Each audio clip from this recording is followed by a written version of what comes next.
नमस्कार श्रोते हो. दीपक रेगे कथाकथन चॅनलवर तुम्हा सगळ्यांचं मनापासून स्वागत. श्रोते हो, तुम्ही ऐकताय सुरेश वैद्य यांची आटोकाट ही कादंबरी आणि आज भाग 7वा. पावसाचा जोर आता थोडासा कमी झाला होता. तशी हलकीशी रिमझिम अजून चालू होतीच. अनुपमा पार गारठून गेली होती. उभं राहून राहून पायही दुखायला लागले होते. बंगल्याचं जाणं भाग होतं.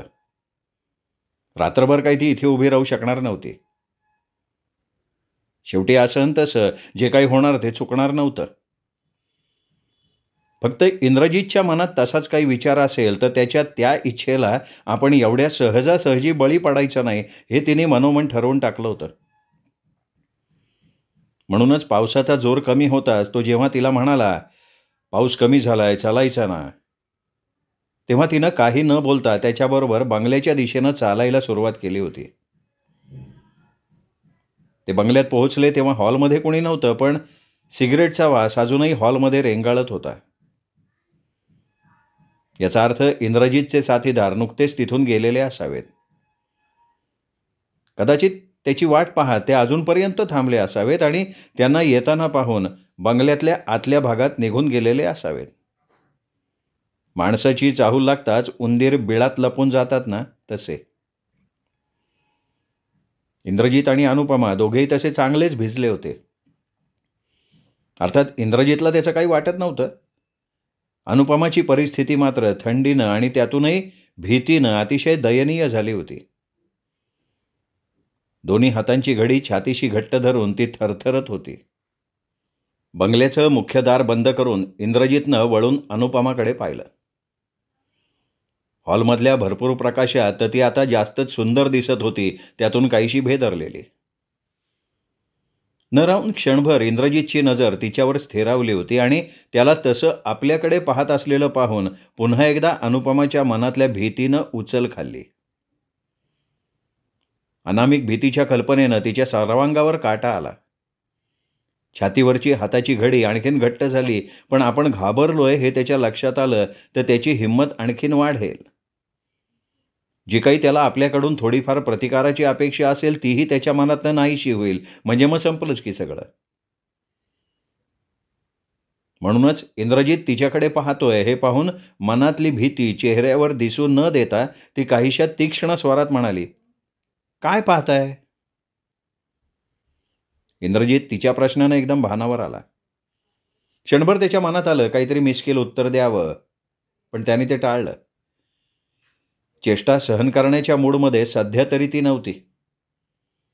आपल्या चेष्टेचा तिने काहीतरी दुसराच विपरीत अर्थ काढला असता.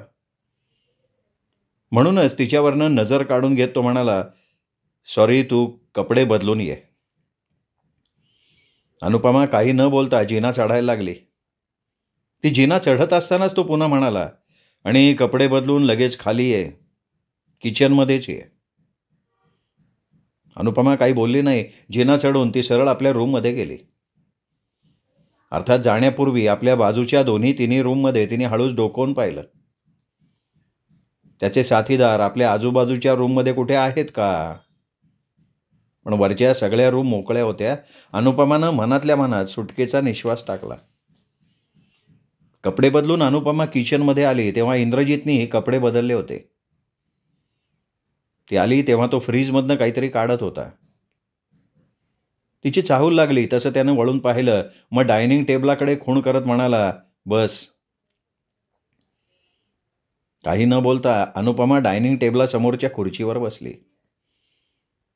अजून तिचं शरीर थंडीनं कापत होतं. सलवार कुर्ता पुन्हा त्यावर दुसरा स्वेटर घालूनही तिची थंडी कमी झाली नव्हती. थंडी अगदी हाडात मुरल्यासारखी झाली होती. आज चांगलीच थंडी पडली आहे, त्यात ही पावसाळी हवा. थोडीशी रम घेतेस का? बरं वाटेल. अंगात थोडीफार उष्णता निर्माण होईल. इंद्रजितच्या हातात रमची एक फुलसाईज बाटली होती. अर्थात आत्ता ती निम्मीच भरलेली दिसत होती. घरी डॅडीही रोज 2 पेग रात्री जेवणापूर्वी घ्यायचे, त्यामुळे रमची बाटली पाहून तिला तसं फारसं आश्चर्य वाटलं नाही. शिवाय इंद्रजित आणि त्याचे साथीदार हे असलं काही पीत असणार हे तिने केव्हाच गृहीतही धरलं होतं. अनुपमानं मात्र अजून कधी हे असलं काही घेतलेलं नव्हतं. कधी घेईल असं तिला वाटलंही नव्हतं. एकदा तिच्या मनात आलं सरळ नकार द्यावा, पण त्याचवेळी तिच्या मनात दुसराच एक विचार येऊन गेला. तिला कल्पना होती ज्या अर्थी त्यानं रमची बाटली फ्रीजमधनं काढली आहे त्या अर्थी तो नक्कीच पिणार. पण काय सांगावं, कदाचित आपण नकार दिला तर त्याचाही विचार बदलेल, तोही पिणार नाही. पण नाही, असं करून चालणार नाही. तिच्या दृष्टीनं त्यानं पिणं, भरपूर पिणं अतिशय महत्त्वाचं होतं. तो पिऊन जर बेहोश झाला तर तिला ते हवंच होतं. इथून पळून जाणं जास्त सोपं होणार होतं. याच विचाराने तिने इंद्रजितला कंपनी द्यायचं मनाशी ठरवलं. स्वतः प्यायचं नाही, फक्त पितोय असं दाखवायचं. पण त्याची ऑफर लगेच स्वीकारणं चांगलं दिसलं नसतं. कदाचित त्याला संशय आला असता. तसा भलता हुशार आहे हा. म्हणून काहीशा संकोची स्वरात आणि आवाजात अनिश्चितता आणत ती म्हणाली, खरं म्हणजे मी कधी प्यायले नाही आहे हे असलं काही. मला त्याची कल्पना आहे की. इंद्रजित हसून म्हणाला, तुझ्यासारखी मुलगी कधी दारू पिणार नाही. पण आजची गोष्ट वेगळी आहे. पावसात भिजल्यामुळे तू चांगलीच काकडली आहेस.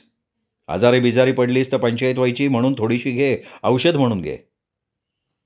मग चांगल्या 2-3 रजाया अंगावर घेऊन झोपून जा, सकाळी एकदम फ्रेश होशील. ठीक आहे, पण मला भूक सुद्धा लागली आहे. सकाळपासून फक्त एक ऑमलेट तेवढं खाल्लंय. त्याच रात्री पळून जायची योजना अनुपमानं आखली होती, म्हणूनच तिने हा खाण्याचा प्रस्ताव मांडला होता. पोट भरलेलं असलं म्हणजे रस्त्यात फारसा त्रास होणार नव्हता, शिवाय अंगात ताकदही राहिली असती. तसं काही फारसं तिला लांबवर पायी रस्ता तुडवत जावं लागणार नव्हतं. एकदा बंगल्यातनं बाहेर पडलं की किनाराचा हा कच्चा रस्ता ओलांडून मेन रोडला लागेपर्यंतच फक्त भीती. नंतर आजूबाजूला बंगले होते किंवा सरळ पोलीस स्टेशन, फिनिश.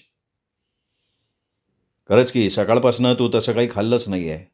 मी विसरून गेलो होतो. बघ, फ्रीजमध्ये ब्रेड आहे, अंडी आहेत. लोणी असेल, बटर सँडविच करते. असं म्हणत ती उठून फ्रीजकडे गेली. ब्रेड आणि लोणी काढून सँडविच तयार करायला लागली. इंद्रजितलाही विचारायला हवं. जरा त्याच्या पुढे पुढे करायलाच हवं. तुम्हीही खाणार ना? नाही, नको तू खा. आपलं तर वीक पॉईंट ऑमलेट आहे. ऑमलेट आणि ब्रेड एकदम मस्त. तू आरामात बस, मी करतो सगळं. बंगला तुझा असला तरी सध्या तू आमची पाहुणी आहेस. अर्थात ही काय विसरण्यासारखी गोष्ट आहे का? शिवाय असा पाहुणचार वाट्याला यायला सुद्धा भाग्य लागतं, नाही का? अनुपमा हसून म्हणाली. तसं म्हटलं तर हा त्याला चांगला शालजोडीतला होता. तो त्यांनी मनावर घेतला का जस्ट चेष्टा म्हणून सोडून दिला हे त्याचं त्याला माहिती. असा पाहुणचार तू आयुष्यभर विसरणार नाहीस.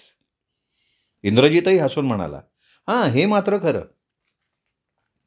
अनुपमा मुद्दामच त्याच्याशी बोलणं चालू ठेवत होती. आपण गप्प राहिलो होतं, इंद्रजितच्या मनात संशय निर्माण होईल असं तिला वाटत होतं. त्याच्या मनात आपल्याविषयी जास्तीत जास्त विश्वास निर्माण झाला पाहिजे, म्हणूनच ती त्याच्याशी एवढ्या मोकळेपणानं बोलण्याचा प्रयत्न करत होती. तसं पाहिलं तर इंद्रजित बरोबर एवढ्या मोकळ्या मनानं गप्पा मारणं, त्याच्याशी हसून बोलणं, वागणं तिला तसं थोडं कठीणच जात होतं. गॅरेजजवळ काही क्षणापुरता का होईना त्याचा चेहरा तिने पाहिला होता, तो विसरणं तिला शक्य होत नव्हतं. आता त्यांनी त्यावेळी तिला काही केलं नव्हतं ही गोष्ट वेगळी. पण समजा त्यांनी आपल्या विरोधाला न जुमानता आपल्या अंगावर हात टाकला असता तर काय करू शकलो असतो आपण? आणि अजूनही ती शक्यता पूर्णपणे नाहीशी झालेली नाही आहे. आज नाही तर उद्या केव्हा तरी त्याचा संयम संपुष्टात येणारच होता. म्हणून आजच, आजच्या रात्रीच हा किनारा सोडायचा. इंद्रजित ऑमलेट तयार करत होता. तिला पाठमोरा हवा होता. त्याच्याकडे पाहताना पुन्हा तिच्या मनात आलं. मनातून हा आपल्या अगतिकपणावर, असहाय्यपणावर हसत असेल. आपली विवशता जाणून त्याला आनंदाच्या उकळ्या फुटत असतील. आपल्या ह्याच दुर्बलतेचा, असमर्थपणाचा तो लाभ उठवायच्या विचारात असेल, पण आपण त्याला तशी संधी द्यायचीच नाही. इंद्रजितविषयी अनुपमा जेवढा अधिक विचार करत होती, तेवढीच आणखीन गोंधळून जात होती. या इंद्रजितला समजणं फार कठीण आहे. आपल्या शक्ती पलीकडचं आहे असं राहून राहून तिला वाटत होतं. ऑमलेट तयार करून प्लेट घेऊन इंद्रजित तिच्या समोरच्या खुर्चीवर येऊन बसला. हातातली रमची बाटली त्याने टेबलवर ठेवली. ग्लास घ्यायचे राहिले की. अनुपमानं उठून रॅकमधनं 2 ग्लास काढून टेबलवर ठेवले. बाटलीचं झाकण उघडून इंद्रजित ग्लासात रम ओतू लागला. तुला सवय नसणार, पण तुझे डॅडी घेत असणार. ते घेतात. मी कधी कधी ब्रँडी घेते, तीही दुधातनं. डॅडी म्हणतात ब्रँडी औषधी आहे, सर्दी खोकल्यासाठी उत्तम उपाय. इंद्रजित हसला आणि म्हणाला, तुझ्या डॅडींचं बरोबर आहे. कुठलीही गोष्ट कंट्रोलमध्ये राहून केली तर त्याचा परिणाम नेहमीच चांगला होतो. बोलता बोलताच इंद्रजितनं आपल्या ग्लासात एक लार्ज पेग ओतला होता. अनुपमाच्या ग्लासात स्मॉलपेक्षाही थोडा कमी. मग दोन्ही ग्लासात त्यानं फ्रीजमधलं थंड पाणी ओतलं. ग्लास गळ्यापर्यंत भरले. हां घे. आपला ग्लास उचलत त्याने अनुपमाला सूचना केली. अनुपमानं ग्लास उचलला. चिअर्स म्हणत त्यांनी ग्लास तोंडाला लावला. 2 मोठे सीप घेऊन खाली ठेवला. त्यानं ग्लास खाली ठेवेपर्यंत ती त्याच्याकडे पाहत होती. ग्लास खाली ठेवून तो तिच्याकडे पाहून हसला. तसा मग तिने आपला ग्लास ओठाला लावला. एक घोट घेतला. दुधातून ब्रँडी बऱ्याच वेळा प्यायली होती ती, पण तेव्हा अशी कडू चव तिला लागली नव्हती. हा एवढा उग्र वास. एक घोट घेतल्याबरोबर तिला एकदा मळमळल्यासारखं झालं. घसा जळजळला. लोक हे कसं काय पितात कुणास ठाऊक, असं म्हणत तिने जिभेवरची कडवट चव घालवण्यासाठी एक अख्खं सँडविचच खाल्लं. रमचा ग्लास खाली करता करता इंद्रजितनं समोरच्या प्लेटमधलं ऑमलेटही साफ केलं होतं. अनुपमाकडे पाहत तो हसत म्हणाला, आणखीन एक ऑमलेट खावं लागणार. दारूमुळे भूक वाढते. अनुपमा काही न बोलता फक्त हसली. मनातल्या मनात ती म्हणत होती, इंद्रजित जर असाच पीत राहिला तर तिला इथून पळून जायला फारसा त्रास होणार नाही. इंद्रजित उठून दुसरं ऑमलेट करण्यासाठी किचनच्या ओट्याजवळ गेला होता. अनुपमाकडे त्याची पाठ होती. तुमचा पेक बनवू? अगदी सहज स्वरात तिने विचारलं. तुला येतो पेक बनवता? न यायला काय झालं? डॅडींनाही मीच देते की कधी कधी बनवून. अच्छा, मग हरकत नाही, बनव. मागे वळून बघत तो हसून म्हणाला. पुन्हा ऑमलेट बनवायला लागला.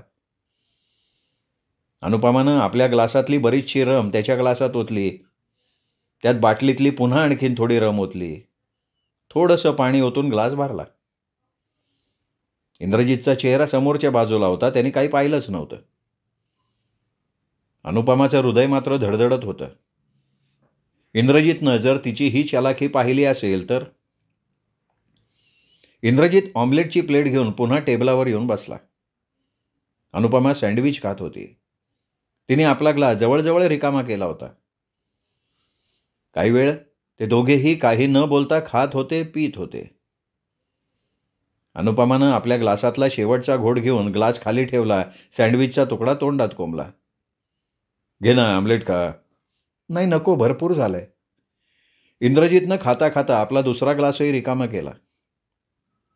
अनुपमा मनातनं जाम खुश झाली. इंद्रजित असाच पीत राहिला तर या टेबलावरच आडवा होईल. इंद्रजितनं तिसरा पेक बनवला. अनुपमाला विचारलं, तू आणखीन थोडी घेणार? नाही नको, मगाचीच खूप झाली. सवय नाही आहे ना, उगा त्रास वगैरे व्हायचा. मला तर आता केव्हा बेडवर अंग टाकीन असं झालंय. ठीक आहे. रात्रभर आराम केल्यावर सकाळी उठल्यावर तुला एकदम फ्रेश वाटेल. मस्त झोप झाल्यामुळे तुझी सगळी डोक्यावरची टेन्शन्स हलकी होतील. अनुपमा गप्प बसून त्याचं बोलणं ऐकत होती आणि मनातनं त्याला हसत होती. इंद्रजित महाशय, सकाळी उठल्यावर तुमची तब्येत बिघडणार आहे, मला बंगल्यात न पाहून. तुम्ही म्हणता त्याप्रमाणे खरोखरच माझ्या डोक्यावरची टेन्शन्स हलकी होणार आहेत, पण ती मस्त झोप लागल्यामुळे नाही, तर या बंगल्यातनं बाहेर पडल्यामुळे. अनुपमा मनातल्या मनात असं म्हणत असताना इंद्रजित अगदी सहज, शांत स्वरात म्हणाला, "अनु, मी तुझ्याबरोबर रात्रभर राहणार आहे." अनुपमानं एकदम चमकून, काहीच्या अविश्वासानं इंद्रजितकडे पाहिलं. जणू आपल्या ऐकण्यात काही चूक झाली आहे असं तिला वाटलं. "रात्रभर माझ्याबरोबर राहणार म्हणजे?" "म्हणजे तुझ्या रूममध्येच राहणार." इंद्रजितचा आवाज अतिशय शांत होता. अनुपमाचा आवाज मात्र चिरकला होता. इंद्रजित असं काही म्हणेल, त्याच्या डोक्यात असा काही विचार असेल, अशी स्वप्नातही तिने कल्पना केलेली नव्हती. तिचं सगळं शरीरच सैल पडलं होतं. चेहऱ्यावरचा रंग उडाला होता. याला जास्त चढली बिडली तर नाही ना? मोठ्या मुश्किलीनं खुर्चीवरनं उठून उभी राहत ती म्हणाली, "मी समजले नाही तुम्हाला काय म्हणायचंय ते." आवाज खालच्या पट्टीवर ठेवण्याचा प्रयत्न तिने केला होता, पण तो तिला तितकासा जमला नव्हता. "न समजण्याइतकं ते काही फारसं कठीण नाही आहे." असं म्हणत त्यांनी तिच्या रमच्या रिकाम्या ग्लासकडे बोट दाखवलं आणि म्हणाला, "रम तुला आवडत नव्हती तर तसं सांगायचं ना मला. माझ्या ग्लासात ती ओतण्याची काय आवश्यकता होती? हे असं काही करून तू इथून जाऊ शकशील असं वाटतं तुला, अनु?" इंद्रजितला ते कसं समजलं अनुपमाच्या लक्षात येईना.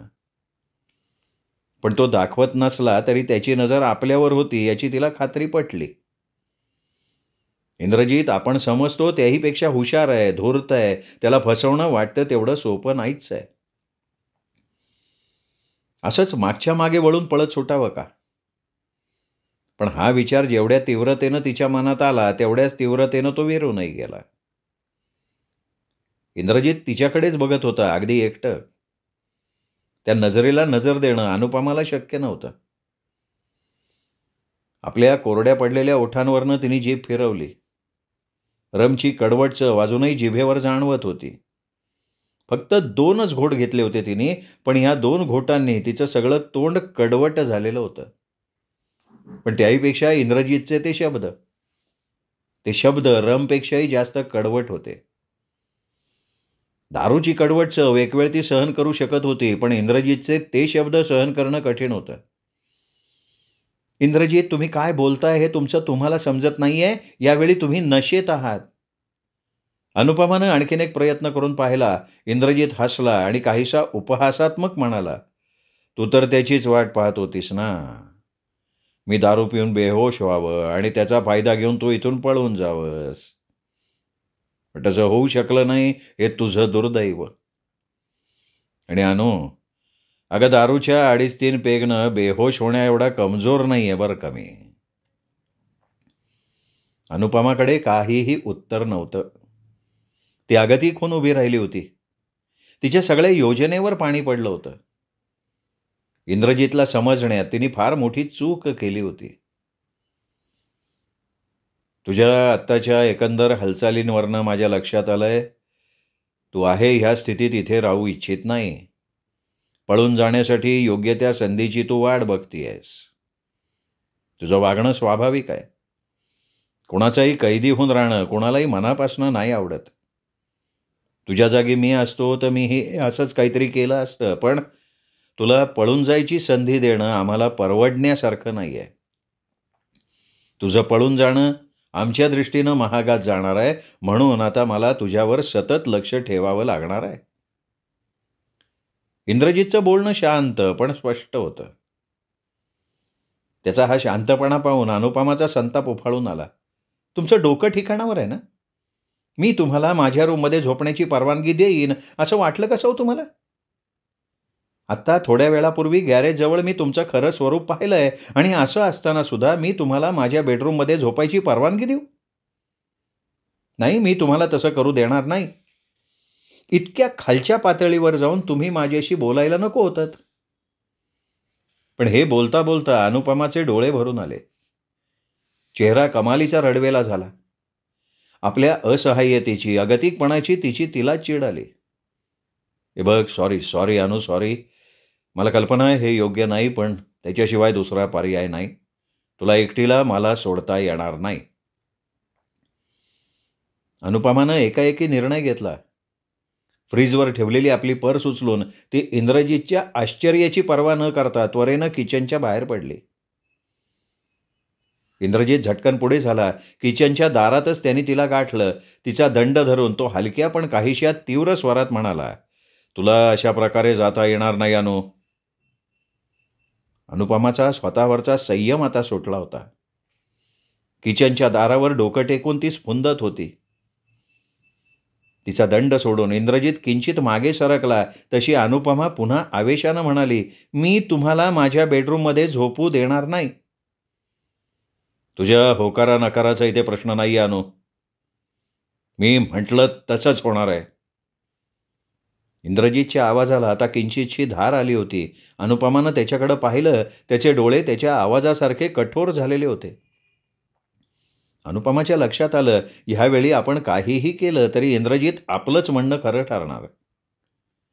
अगदी पहिल्यांदाच अनुपमाला त्याच्या चेहऱ्यावर असे इतके कठोर भाव दिसले होते.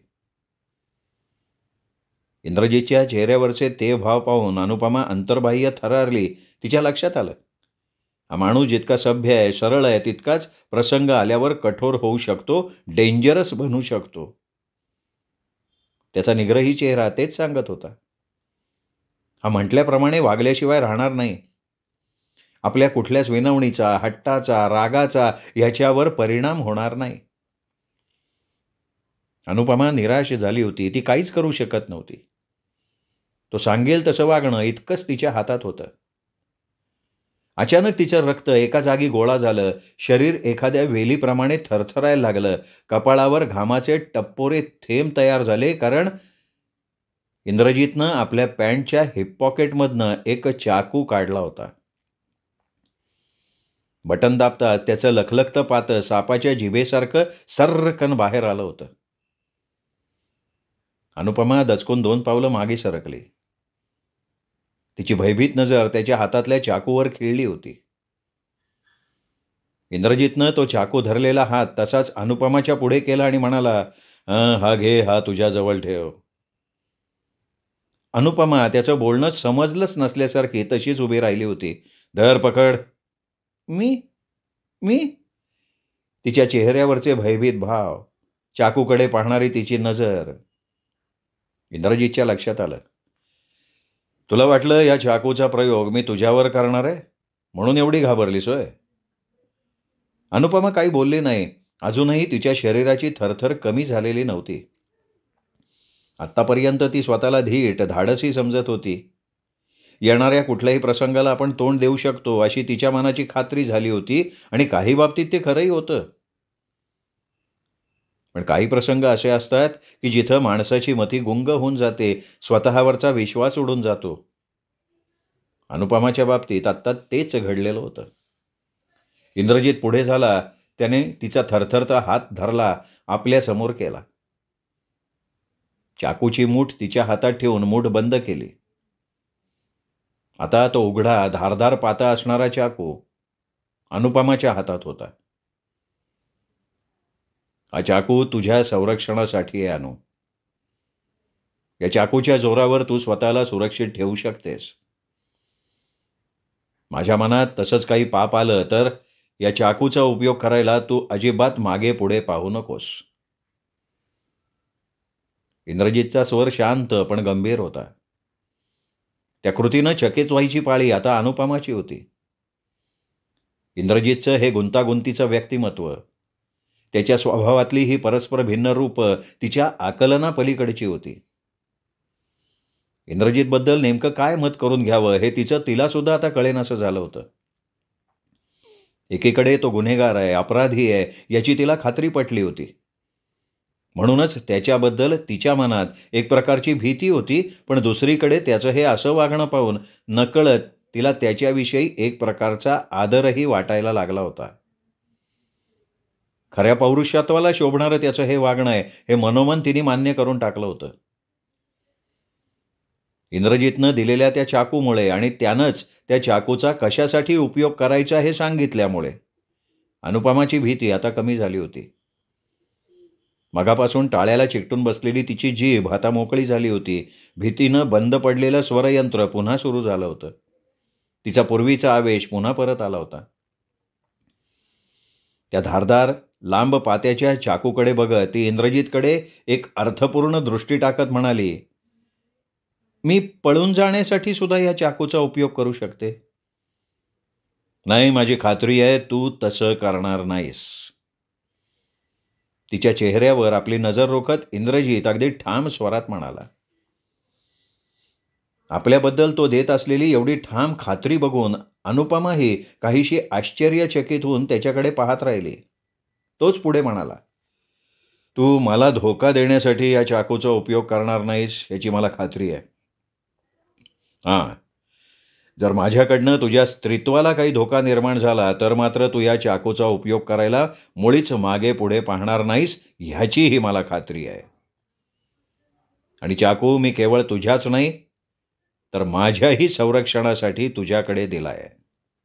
अनुपमानं काही न समजून बावळट चेहऱ्यानं त्याच्याकडे पाहिलं. याचं संरक्षण आपण करणार? कसं? याला खरोखर रम चढली नाही ना? त्याचं हे सगळं विसंगत बोलणं. इंद्रजित हसला आणि म्हणाला, माझ्या संरक्षणाचा अर्थ शेवटी मी पुरुष आहे. कुणी सांगावं, कदाचित माझाही तोल जाण्याचा संभव आहे. अशा वेळी निदान तुझ्याकडे काही शस्त्र आहे या विचारानं मी माझ्या तोल जाणाऱ्या मनाला आवर घालू शकतो. इतर कशाही पेक्षा शेवटी प्रत्येकाला स्वतःचा जीव प्यारा असतो. अर्थात तशी वेळ येणार नाही, माझ्यावर पूर्ण विश्वास आहे. फक्त तो विश्वास तुलाही यावा म्हणून हा चाकू मी तुला दिलाय. पण तरीही या चाकूच्या साह्यानं स्वतःची सुटका करून घ्यायचा विचार माझ्या डोक्यात येणारच नाही असं कशावरनं म्हणता तुम्ही? तुम्ही आत्ताच म्हणालात ना की प्रत्येकाला आपला जीव प्यारा असतो. तसंच आपलं स्वातंत्र्य सुद्धा.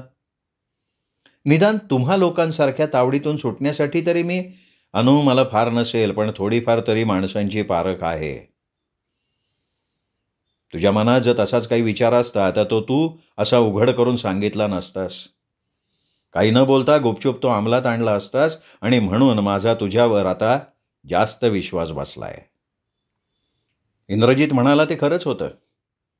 चाकू हातात आला म्हणून इंद्रजितला बेसावतपणे गाठून त्याला जखमी करून पळून जाण्याचा विचार प्रत्यक्ष कृतीत तिने कधीच आणला नसता. म्हणूनच ती तसं मुद्दाम म्हणाली होती.